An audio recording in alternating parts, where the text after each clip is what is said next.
hunting the paranormal with metal in their veins. No fear in their hearts as they break the chains of the supernatural.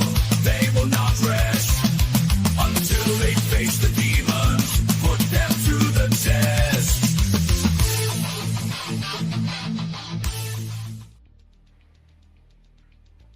What is up, everybody? It is Sunday. It is October 19th. Do you know where your cryptids are? Yeah, back over here. We are He's on season the show. 4.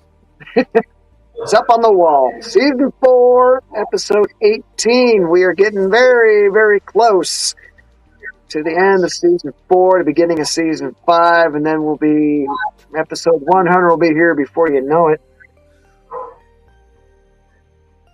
Yeah. We are still in our Poltergeist hauntings exorcism month of October.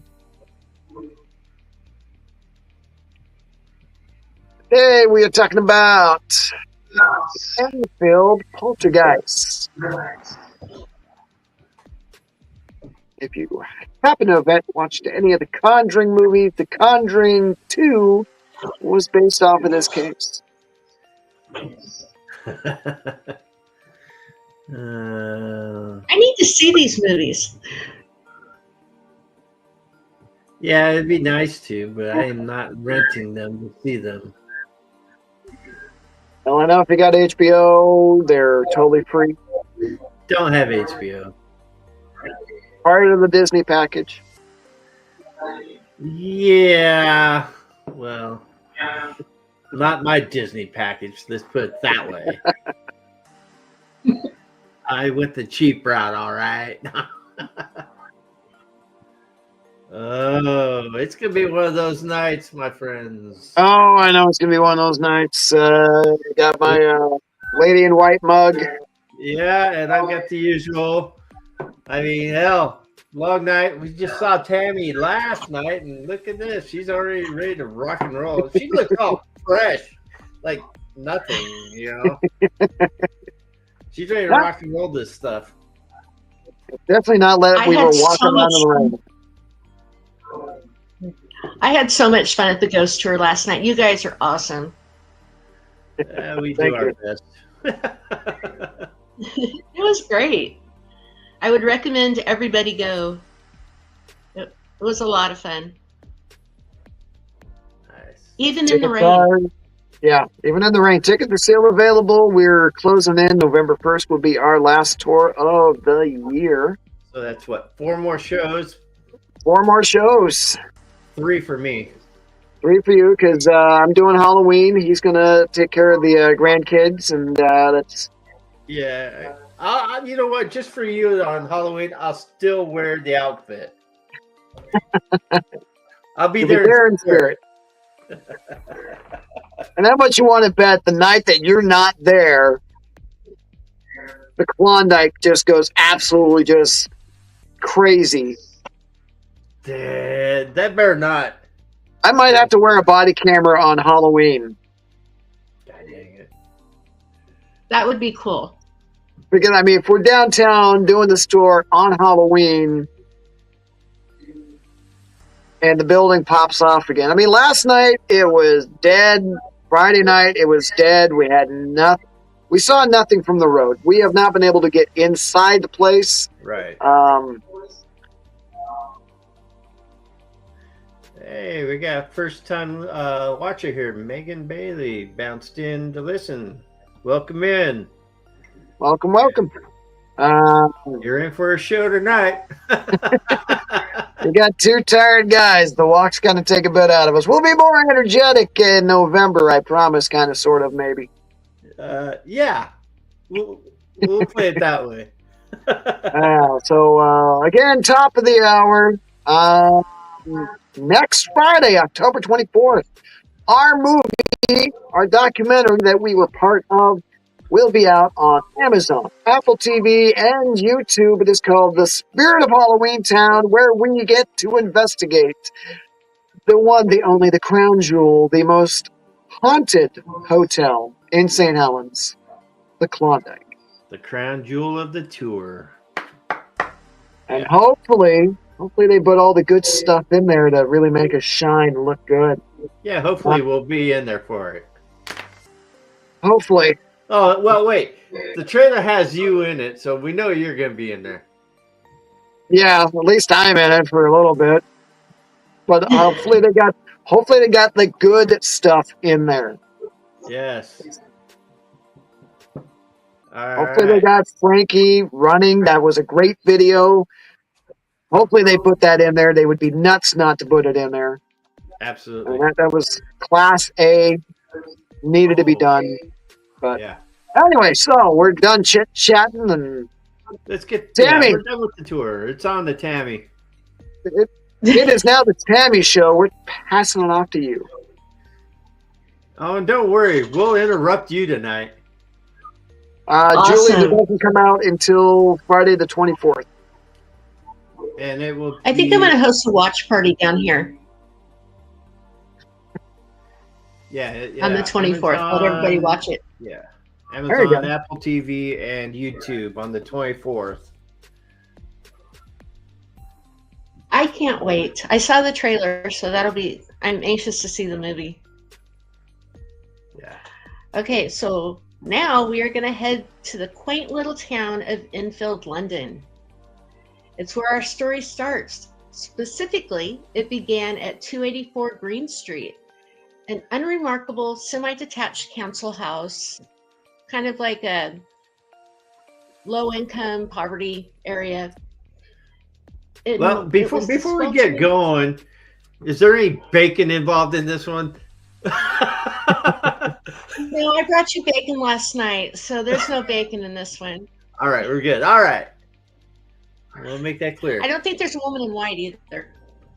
Yes. She was there Thank last God. night. No woman in white. Now I'm happy. Woman in white's on the glass. You ruined it. You're fired. Okay. All right. Okay, it was this. It was the sweltering heat of August 1977. Inside the house lived the Hogston family. Single mother Peggy and her 4 children, Margaret, Johnny, Billy, and the 11-year-old at the heart of the chaos, Janet. The first sign of the poltergeist was a simple sound, not a crash or a scream, but a quiet, rhythmic knocking coming from the walls of the girls' upstairs bedroom, where Janet and her older sister were trying to sleep. "Stop messing around," their mother called up, assuming they were playing a prank. But the next night, the terror escalated. Peggy went into their room to find the heavy wooden chest of drawers sliding across the floor, seemingly on its own, blocking the doorway. She shoved it back, only for an unseen force to immediately push it back at her.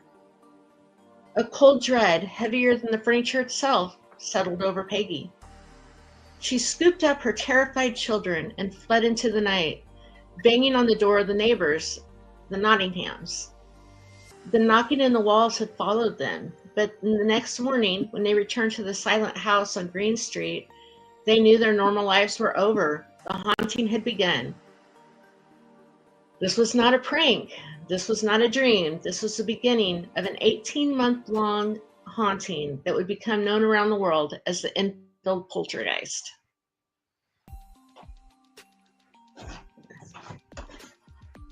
Okay. In desperation, Peggy did the only thing that she could think of, and she called the Metropolitan Police to the rented home. A pair of constables arrived in the early hours of the morning. They checked the walls for wires, the ceiling for hidden strings, the pipes for mechanical anomalies, and they found nothing. The house was quiet, and officers were skeptical, ready to dismiss the call as a domestic dispute or a childish prank. Then all of a sudden, a single piece of furniture moved. Yeah. What? I'm just saying, you know, a child's prank. I'd say that. Yeah. Absolutely. And then the piece of furniture moved and freaked out the officers. One of the constables, Carolyn Heaps, later filed a report confirming that she was a direct witness to the heavy kitchen chair wobble and slide approximately 4 feet across the floor. After examining the chair, she stated she could not determine the cause of the movement. Okay. Okay, Let me go ahead, James. I was just gonna say, where were the children at in that room? Were they even close to that chair? I don't think so at this point. I think so. I'm going Frank all the way on this one right now, boy. Well, the fishing line's invisible. Exactly. Yeah. They missed the line. Yeah. Well, I mean, this is one of those cases where, like, if you've got a hardcore skeptic, now I'm not calling the king a skeptic. No, but don't do that. No. If you had a hardcore skeptic that was walking into this situation, just seeing things right off the top, Right. they would probably say, yeah, this is a prank, it's fake, it's a hoax, they're just looking for attention. But as we go more into case, then we can decide, is it a hoax? Is it a case? Is it a real poltergeist? Because I know that we had our case out in Tigard where originally, before we even set foot, we said, well, hey, this could be an attention-seeking thing. And then we decided that, it truly was a demonic force. And can we just not ever bring up that Tigard house again? now it's always going to come up. That was one of our best cases. I know it. That's definitely one of our top 5 cases of all time. It would be the Klondike. Tigard Demon House would be at least number 5. Okay, 5, 6. Let's go on one of these trips with you sometime.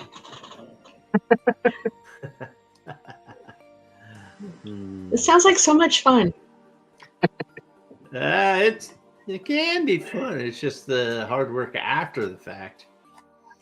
Yeah. Well, you could take along your writer. I take note. Well, Darren, I think we're gonna have to make this one happen. Yeah, we're going to need to find someplace. I know we've got our other team member, Josh, that wants to tag along on another case. Well, if he's a team member, he should be on the case anyway. Well, he's been on a lot of cases this year. I mean, we've drug him all over the place. Yeah. So as soon as we're done with these walks, we'll have to find a case that we can get everybody together on. Sounds good. That would be so much fun. I would love to say we'd all get into the Klondike, but don't do this. That would be awesome. Dude, don't. Dude, I'm so. Hey, you really don't want to know more on that Tigard Demon house there, Julie. And no. That could be a whole new whole show on its own. yeah, unfortunately, we can't go into any of the details or share any of our evidence because the homeowners denied the waiver that we presented them about, can we put this on the air and discuss all the details? And they said, well, you could talk about the case, but we don't want details, don't want to name out. Yes, Josh, I did. And speak of the devil, Josh Logan enters Welcome the in, room. Josh. God dang, butter. Boy, this show just went off the rails pretty quick, didn't it? Yeah, 14 minutes in and we're gone. See, we told you we were going to mess you up, Tammy. Here we are. And I'm not even... Yeah. But yeah, Tigard Demon House, Julie N. It was We can give the basics, but we can't give any of the harder details. Yeah, absolutely. Sorry, Tammy. As you were saying, we're talking about Enfield, Right? not Yep. Tigard. All right. Back to you there, Tammy. We may or may Okay. not be having alcohol tonight. You may not be, but I definitely am. No, I told you I was having a Kevorkian. Okay. Dr. Pepper and Crystal Head vodka. I got the Jack Fire tonight. As much Jack as I I have drink on ice this water. podcast, they should be a sponsor of ours. They should be. I plug that shit all the time. Send me a case. Hell, send me a barrel. Well, contact them and see if you can be a sponsor, if they'll sponsor you. Julianne says, I want to go on an investigation with other people. Last time I went by myself, and it was rough. I Where think did that's you it. go? Rough. Where did you go, Julianne? Just curiosity. And where are you located? Sorry, guys. I was just curious by that.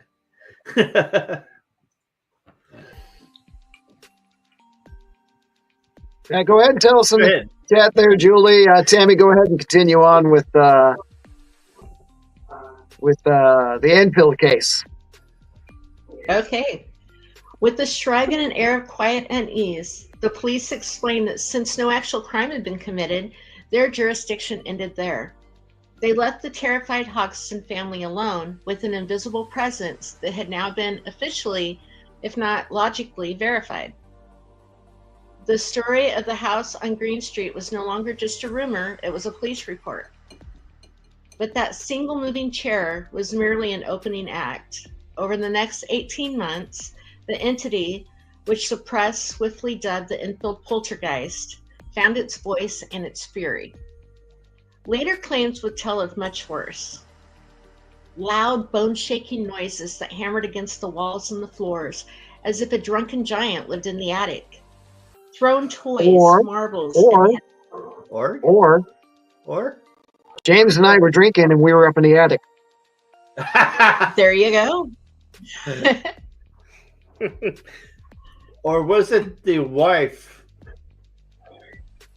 We let your wife up there. We don't have to go. We just send her up there.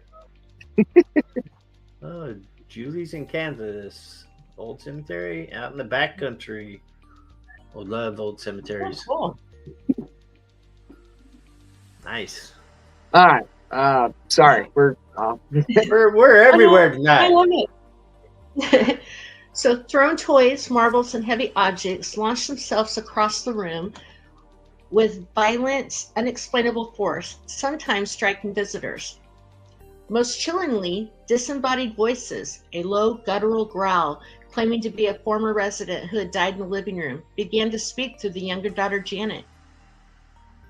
Photographers and investigators swarmed the house, capturing shocking images of the children, particularly 11-year-old Janet, apparently levitating several feet above her bed. A chilling, momentary suspension of the laws of physics that cemented the story of the quiet little Enfield council house in the dark history of the paranormal. okay. I'm going to interrupt you on this one real quick. If you look up pictures of the Enfield Poltergeist, Right. I'm going to do a little early skeptics corner because these are photographs. You can go where I'm going. Was gonna go. Go ahead. So you see the girl up in the air, Right. but do we have video of this? Because if it's a picture and you're trying to set it up, skeptics corner for just half a second. Yeah. Could she have jumped and then taken the photo while she's up in the air, and then you just say, That's Levitating? exactly what I was gonna say. Because it looks like she just jumped in the air. I mean, it's classic. It just the way it was taken. It's just a picture. Didn't look. I have like a lot it was out of the ordinary. I have a lot of pictures I've done of people jumping in the air, and I would just quick shot it, Yeah. and you see them hanging up there, and I mean, the way that picture's taken, her legs are like she's bringing her legs up to her butt end. Not like a levitation where her arms and legs are just all dangling. Yeah. Well, their photographer did set up a camera, and it clicked every few seconds, so she could have easily jumped up and off the bed, and it captured it in one of those split-second photos. Absolutely. I'm not trying to be skeptics or nothing. Anyways, go ahead. Tammy's like, what did I get myself into? Why am I on this show? Oh, she knew what she was getting I love into. it. These guys get to drinking, and then the show just goes sideways. It's bad when two of us are drinking. I do Hey, remember maybe one we all fan should be who drinking you- for the 100. Maybe I'll bring something. I'm sorry, go ahead. Two members of the society. You are turning bright red, James. It's the lighting, but yeah, it could be the Jack Fire. I don't know. It could be. Okay, so two Just members having of a the good time. society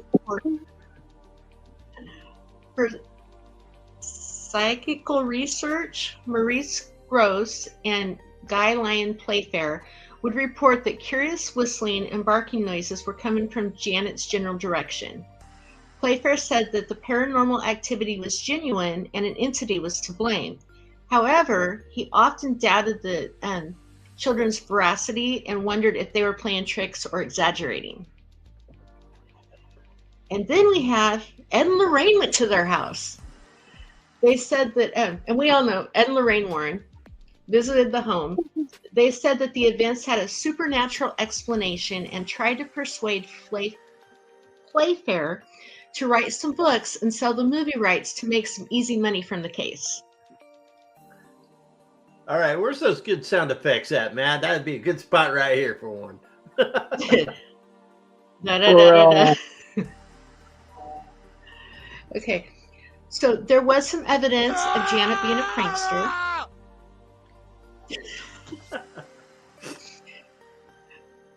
So Gross had installed a hidden camera to catch Janet in the act. It recorded her bending spoons, trying to bend iron, and banging a broom handle on the ceiling.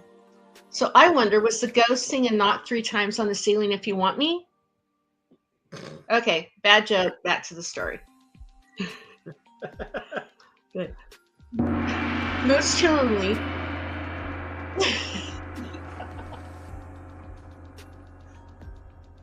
Yes, disembodied StreamYard voice. should never have given me sound effects. That is so awesome.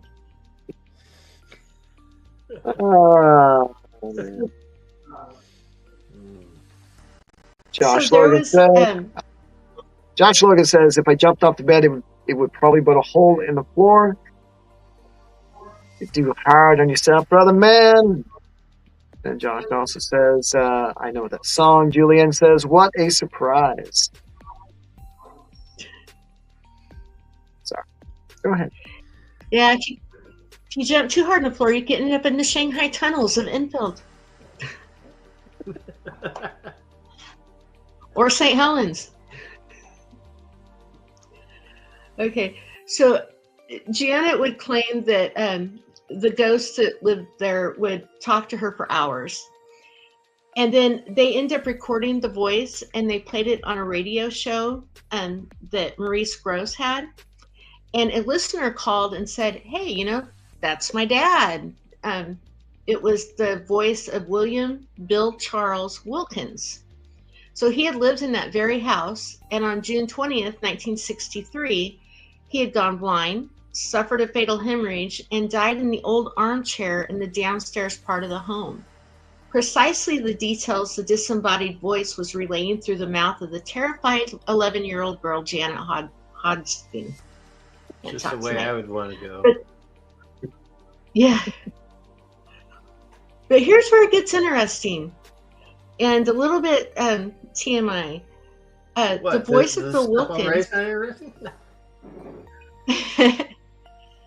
He carried some strange, intimate idiosyncrasies. Investigators noted, much like the young Janet, Bill would often display a habit of suddenly changing the topic of conversation. More alarmingly, Bill, like other people, changing topics real quick.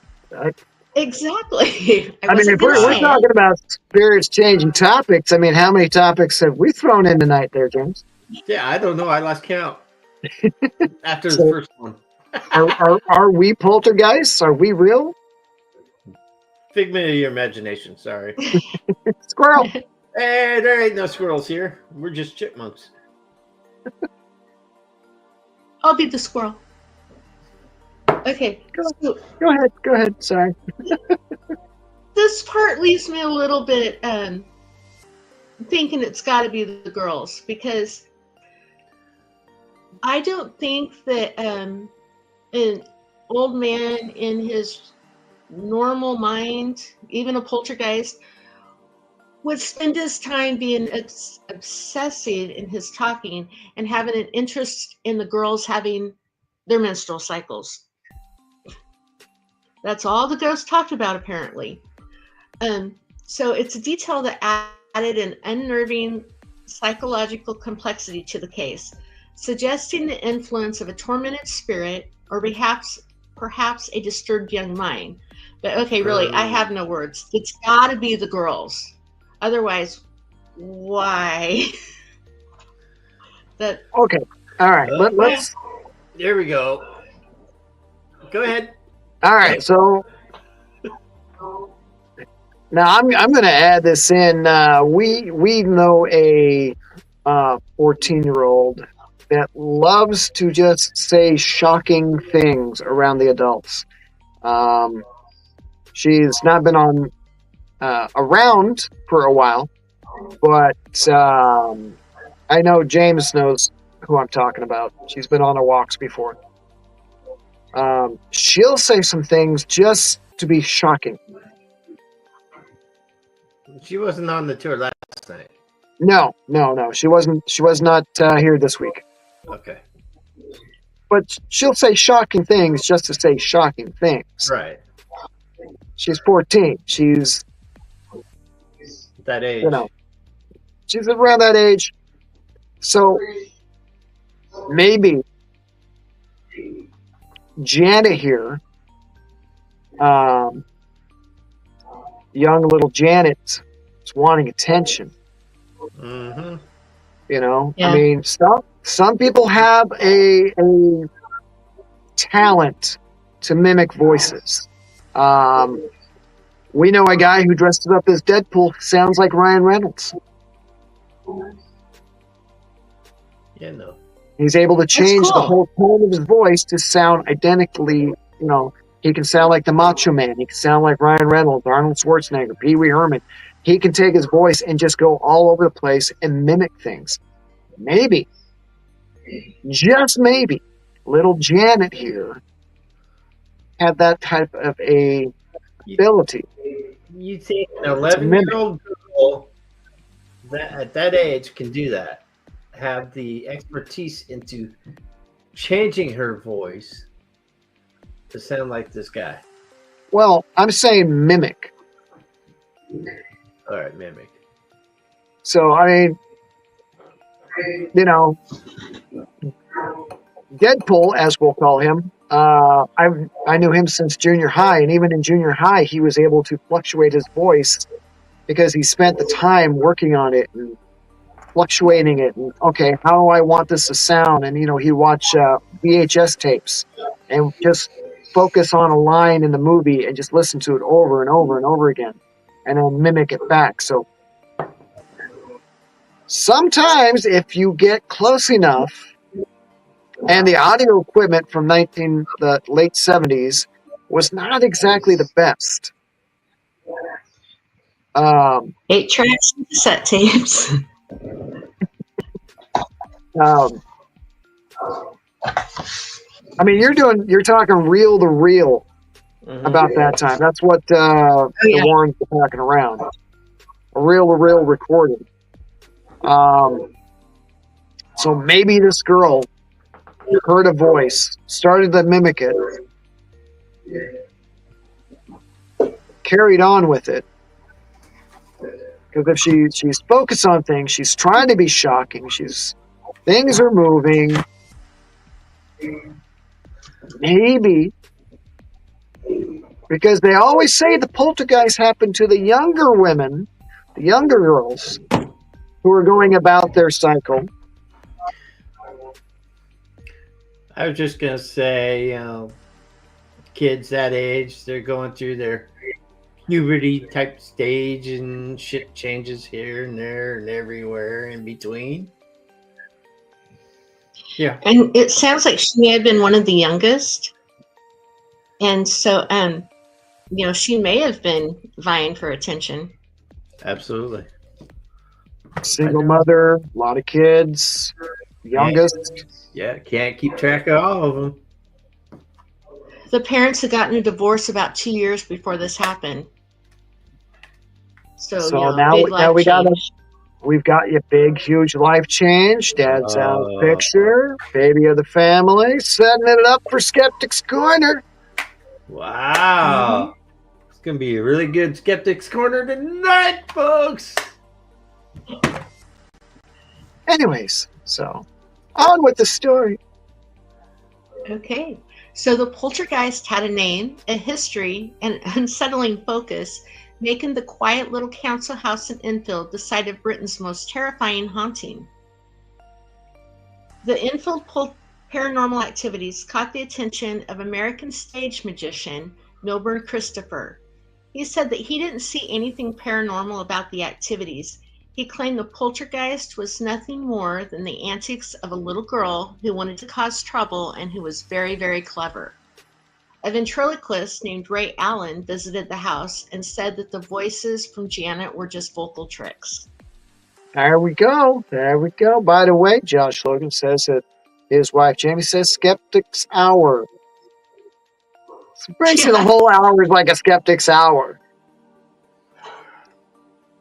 Sidetrack.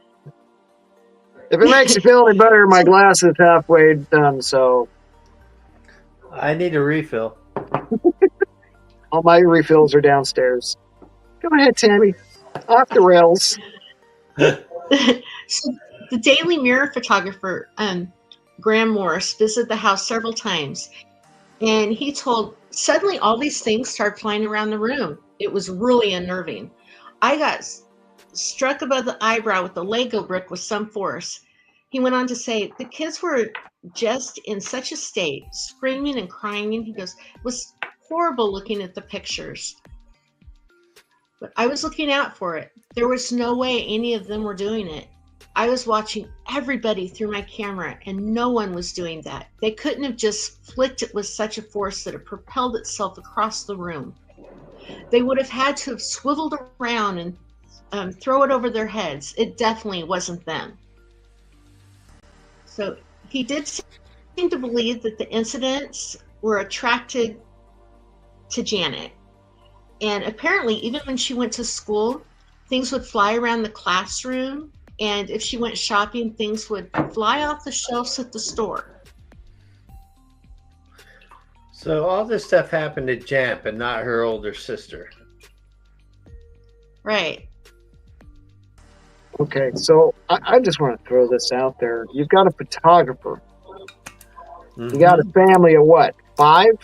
Mom and 4 kids? Is that what? That's what it was? You're not okay. You're not going to be able to keep all 4 children if they're running around screaming. I mean, you guys are parents. James is a grandparent. Yep. James, would you be able to watch both grandkids at the same time? If one's running over that direction and screaming and yelling, and one's going over that direction screaming and yelling, then the Lego comes flying out of one direction and you look over and they're not over there because you already been watching that kid over there? Yeah, no. I'd say that about 5 times fast. No. Hell to no.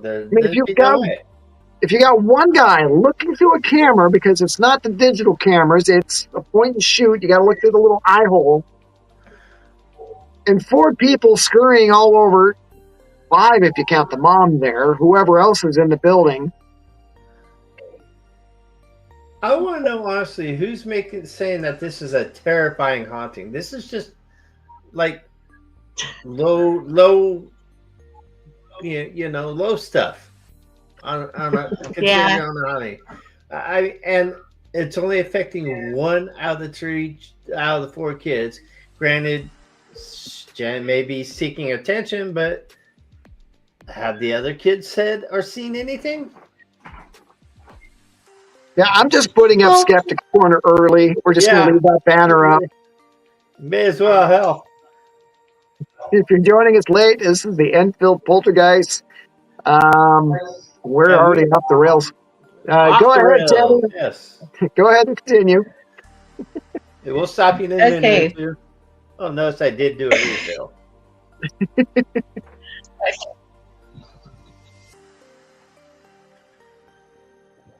So there was a cousin named Paul who would say that people were very skeptical about everything, but he would go on, this stuff really happens. He was there for it, and so he would you know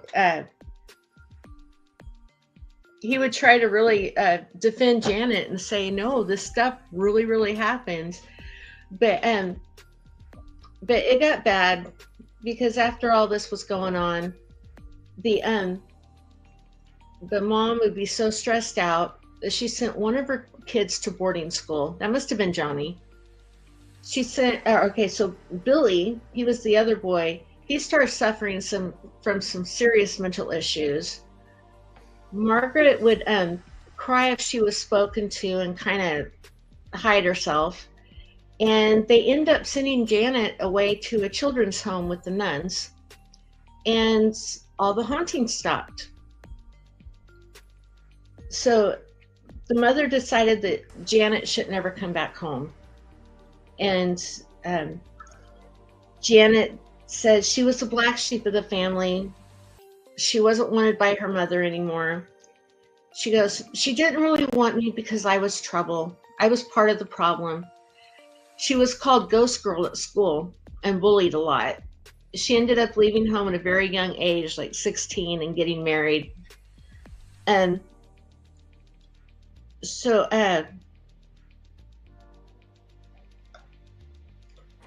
Janet sums it up by saying, or wait a minute, Margaret recounts that we were all in a terrible state. We were all very scared and very tired of it, and it got worse as time went on. And she was talking about the hauntings and probably all the media and everything else.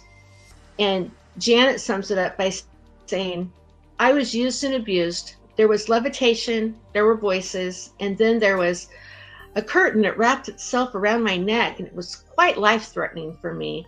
And it brought it home to me that this poltergeist could kill her.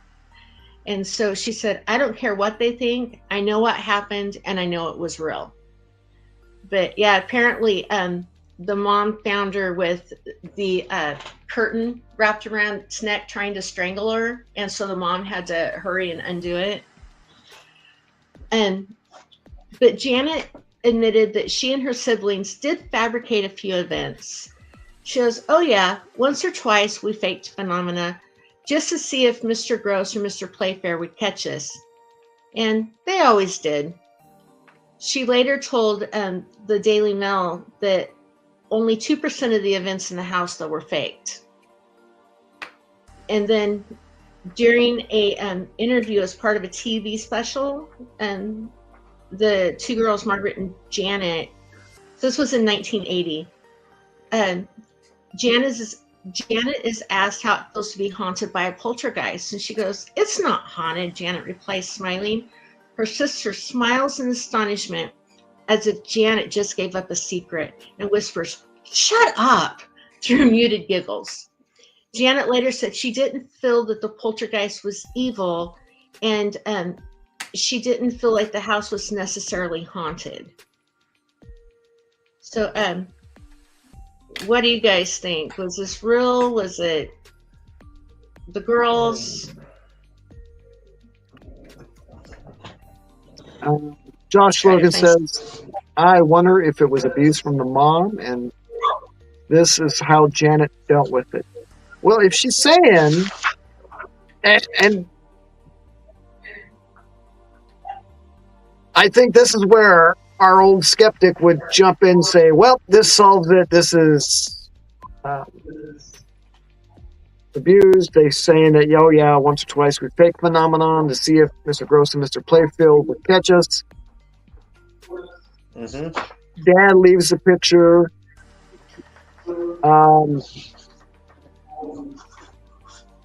Yeah, it kind of almost sounds like Janet was just neglected. Mom's having to work a lot. You know, if she's the only one working, then she's not going to be home all the time to take care of matters. You know, sounds like all the kids were just had some serious issues dealing with things. Yeah. Margaret went on to say on the. Oh, go ahead. No, go. Here we go. Oh, Margaret went on to say that I used to go back regularly just to look at that house. About 2 years ago, so this would have been about 78, maybe. Anyway, this is when the Conjuring movie came out. So this was way later on. But she said that that they would get in the car and her husband would drive the girls out, and they got the feeling that nobody was in the house. But they would have one look, and all of a sudden the flashing started in the living room. All the lights started going on and off, flashing on and off, and she felt like the poltergeist had recognized her.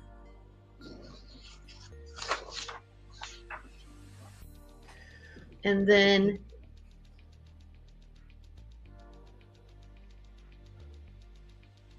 the photographer later said that it was weird. It was the strangest thing. It was all true. Absolutely everything that happened was true. They couldn't have made it up.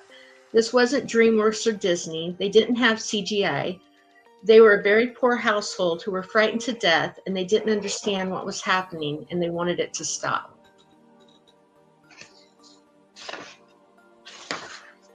So just like any other cases, when a family moves out of that house, does the current residents have anything going on there? Are they? Yeah, I couldn't find anything.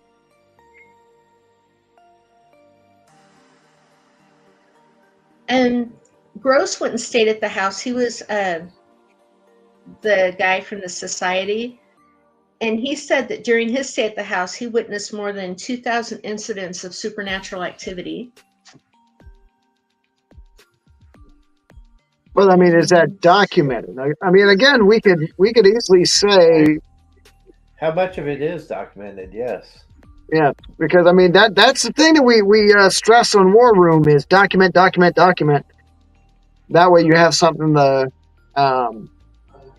not prove, but you have evidence documented.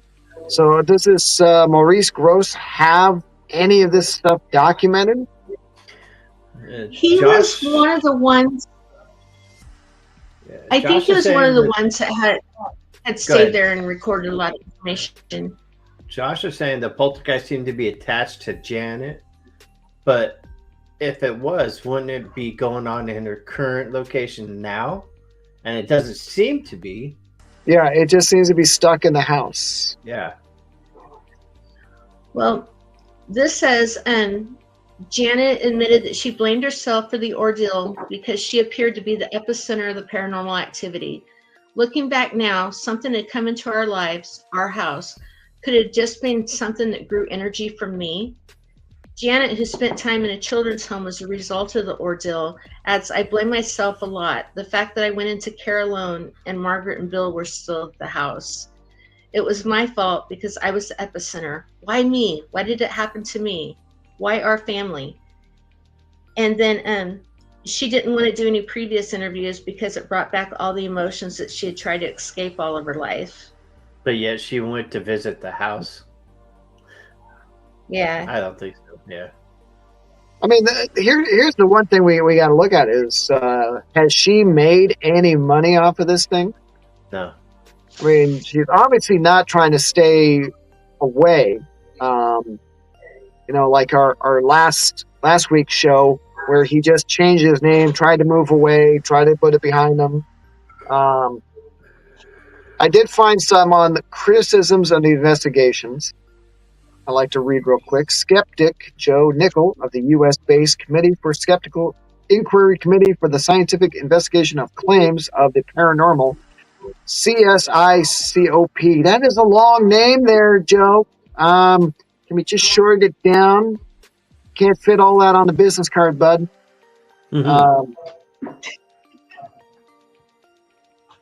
Examine the findings of paranormal investigators and criticize them for being overly credulous. When a supposedly disembodied demonic voice was heard, Playfair noted that, as always, Janet's lips hardly seemed to be moving, unquote. He states that a remote-controlled still camera, the photographer was not present in the room with the girls.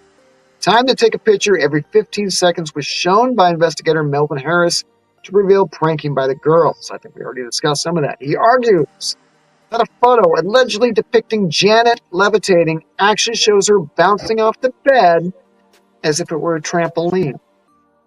Harris called the photo examples of common gymnastics and said, quote, "It's worth remembering that Janet was a school sports champion," unquote. Nickel pointed out that a tape recorder malfunction that Gross attributed to supernatural activity and SBR President David Fontana described as an occurrence which, quote, "appeared to defy the laws of mechanics," unquote, was a peculiar threading jam occurring with older model reel-to-reel tape recorders. He also said that Ed Warren was, quote, "notorious for exaggerating and even making up incidents, in such cases often transforming a haunting case into one of demonic possession." Oh. Boy, he's definitely not a fan of the Warrens, is he? No, he's not, but he does have some good points here that we've already discussed, was her bouncing off the bed. If the photographer is not in the room and the girls are trying to prank, which they admitted, they pranked about 2%, air quotes there. If they knew that the camera was going up, and it's an older camera, which means it's going to have a heavy thunk every time there's a photo taken. Yeah. So if the girls are sitting in a room and you got a camera in the bedroom, which I don't know why you put a camera in a girl's bedroom with a bunch of girls that are all their age. I mean, I know you're trying to catch a whole nother stuff. story. That's a whole nother story, but it's... Well, back then, they didn't think back about then, shit yeah. like that. If you're trying to figure this out, and the girls are able to hear that click every single time, and you only have the one photo, we're going to put up the one finger, the one photo of her levitating. But, okay, for example, when we're doing photographs, as paranormal investigators, we take 3 in succession. 1, 2, 3. That way you have a before, during, and an after shot. If you get something in between, you can now go, okay, what's this shot and what's this shot? It's not a 15-second. It's boom, boom, boom. Take a photo, take a photo, take a photo. Absolutely. But if it's a 15 seconds away, go ahead. Yeah, a lot can happen in 15 seconds, and that's the timer he had on that camera. Yeah, but like I said, you're hearing a click. I remember my grandmother's old camera from the 70s. Yeah. Every time you took a picture or you set it on a timer, it was a very loud click. Yeah. You know, it was very loud. So if you've got a camera set up and you're trying to prank somebody and you're trying to get this case well known, you're going to hear that click. Okay, 1, 1,000, 2, 1,000, 3, 1,000, 4, 1,000, 5, 1,000, 6, 1,000, 7, 1,000, 8, 1,000, 9, 1,000, 10, 1,000, 11, 1,000, 12, 1,000, 13, 1,000, 14, 1,000, 15, 1,000. Boom. There you go. 15 seconds. That is more than enough time to jump on the bed and get up. Yeah. And who knows how many pictures they took to get that one. Yeah. But what's going on in the pictures before and after? We have one picture of her levitating, air quotes again, quote unquote, levitating. Yeah. The one picture doesn't tell the whole story. No, it's one picture. What happened before? What happened after? You know, these are pictures that we need to know as modern day paranormal investigators, what happened beforehand? Where was she sitting before she levitated over the bed? Again, you can look up that picture online.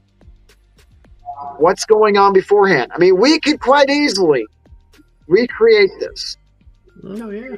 and have somebody jump on a trampoline, catch them up in the top. So if we know that every 15 seconds it's going off, we set up a timer. We go, okay, count to 15. I'm not going to do the 1,000 again, but Josh Logan says, I'll jump. Cool. Let's get a trampoline. We'll make this happen. But if you just know, okay, click. All right, we're going to count it out. Boom, boom, boom, boom, boom, boom, boom. Click. Boom, boom, boom, boom. It's on the 15-second timer. If you're trying to get some fame and recognition, you're going to start counting. You're going to start planning this stuff. You know, if your household is in a fair and now you're getting attention, you set that up ahead of time. You jump on the bed. Throw out your arms when you're at the top of the jump. Tape recorder's dying. I mean, come on. We, as paranormal investigators, we understand equipment fails often. Yes. And we don't just sit there. I mean, if we walk in the door and we've got a digital recorder and the battery's drained because, I don't know, maybe we didn't set it up early enough. Maybe we wouldn't charge it enough. Maybe the battery's bad. There's a lot of other things to view at. I mean, we could quite easily, there's been cases in City Hall where we've set up cameras and stuff, and the batteries were crap. They didn't hold a charge. Mm-hmm. Do we say that's automatically a poltergeist draining the battery? I mean, we could throw that out there, but you still have to try to debunk it before you can authenticate it. That's where you need to know your equipment, you know. Yeah, especially these old reel-to-reels. Grandma had an old reel-to-reel. They were not that reliable. Yeah. You know, if you didn't have Well, them look at the exactly video. right. Huh? Like the little 8mm videotapes, and it'd be all flickery all the time, and they weren't ever Yeah. clear. Yeah, there's a lot of things that could possibly happen. The last quote. In 2015, Deborah Hyde commenting that there was no solid evidence for the Enfield Poltergeist. Quote, the first thing to note is that the occurrences didn't happen under controlled circumstances. People frequently see what they expect to see, their senses being organized and shaped by their prior experiences and beliefs. Skeptics have argued that the alleged poltergeist voice that originated from Janet was produced by false vocal cords above the larynx and had the phraseology and vocabulary of a child.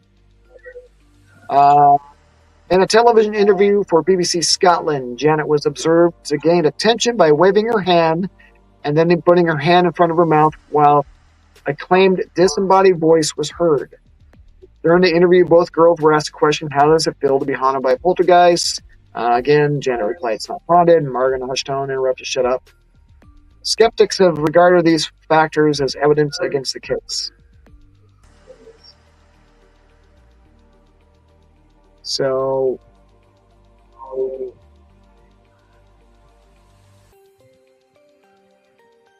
let's see, how old would that make Janet today? Oh man, I had that written down somewhere. Let's see. Because if she was 11 in, let's call it 77 when it started. 28 years, 39, 40. So she probably would still be alive. Julianne was, Oh yeah.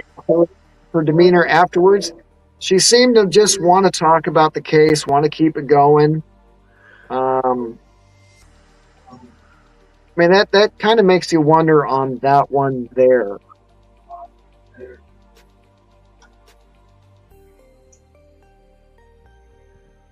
Yeah. Well, she is still alive, but Yeah. I'm trying to find her age. She was 11 in 77. Oh wait, no, make her older than that. Let's see. Well, I was 7 in 77, so she would be 59, 60. Yeah, somewhere in there. That's about right. 68, Josh says. 68, Josh says.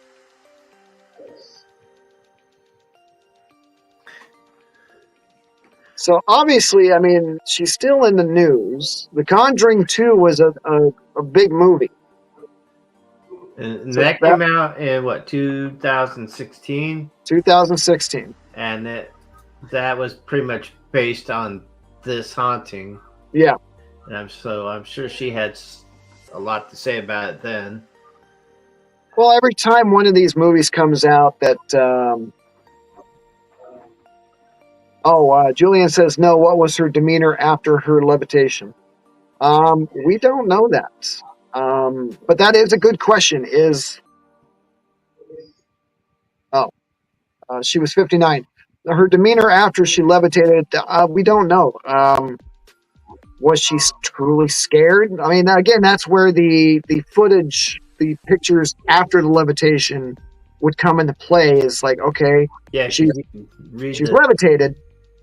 Yeah. Is she smiling? Is she laughing? Is she joking? Is she scared? Crying.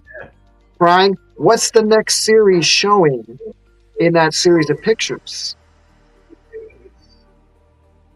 Because if it's, do we know if there's any audio, the tapes available to go back and listen to during that time?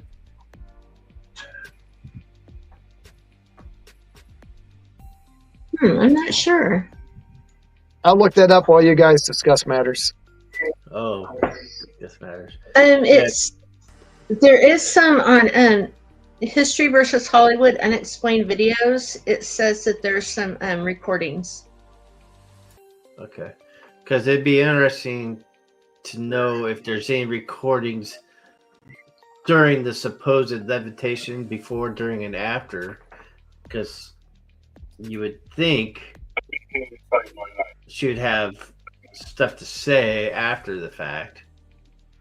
There is a YouTube video.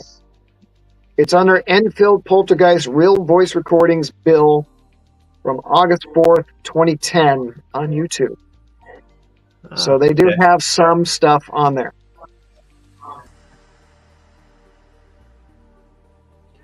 And then there's also the video, the Enfield Poltergeist Interviews Part 1 on YouTube, where they're talking to the girls. So there are the videos on there where there are videos of them talking to the girls and on audio recording. So they have one on YouTube that's the voice produced by Janet during a trance. And then there's one on TikTok, Apple TV that's supposed to be a real recording. Yeah, I guess if you just look for it, there'll be stuff out there. Yeah, so we got about a minute left. Tammy, why don't you start your wrap up, and what do you think on this situation? I think that it was probably the kids, or at least Janet and Margaret doing some stuff to mess with the rest of the family. And then they got a lot of attention that got out of hand, and it started really messing with everybody. Yeah, I saw the photos, and I don't believe in the levitation part. I really think that she was jumping on her bed. So I'm going to say, because of the whole family, the family dynamic and everything else, she's basically trying to get attention. Yeah. So I'm going to say skeptic on this one for me. You're going to say a skeptic? Not makes a good Hollywood story, may not be realistic. Absolutely. Exactly. Yep. But it makes a great movie series. Josh Logan says, real quick before we totally close out, now, how did these girls hear about Poltergeist in the first place? probably because this was later on after a lot of the other Conjuring and Ed and Lorraine Warren cases that had come out and were famous in the news. So they could have easily heard on the news about Ed and Lorraine doing something or other local investigators, radio dramas, TV shows. In fact, I had read something about that it was the time period where there was a lot of that stuff coming out because it was the later 70s. Mm-hmm. And didn't it happen after The Exorcist? Yeah, it happened after the Exorcist case. So I think that was one of the things that kind of helped. I read somewhere that was something that may have helped the girls come up with this idea. Julianne says maybe something happened, but she continued it and made it larger. That's a good point. It's a good point, but we won't know because we're only hearing one side of the story, and there is a new series coming out on Apple TV, the Enfield Horror, I believe is what it was called, and it's probably going to draw more light to the case, which means she might come out of hiding and do more interviews. Right. Is it real? Is it Hollywood? Like I said, it makes a great Hollywood story. James, go ahead and you want to wrap it and then give us your closing. Well, you know what? You guys have already said it all. I've said it earlier. I think, like you had pointed out, the family dynamics, a single parent with 4 kids trying to make ends meet. Maybe the girls thought, hey, they can get some attention, maybe publicity. And they say 2%. I think they faked a hell of a lot more than 2%. And to call this a terrifying haunting, maybe a little unsettling, if you would call it that. There's nothing in this that says it's a terrifying haunting whatsoever. But yeah, it's fake all the way. Fake all the way. All the way. The last little message I got here was Josh, Logan, Tammy, find her and ask her to be on the hot seat. Woo! That would really elevate the hot seat to a whole new level if we can get some of these people on to talk about their side of the story. Oh, absolutely. Yeah. But we are over the hour limit, so I'm going to say goodbye. We're going to pass this off to the king, who's going to sign us off the right way every time. All right. Keep your cryptids close and tight. Hug them all night. Until next week. Good night. Later.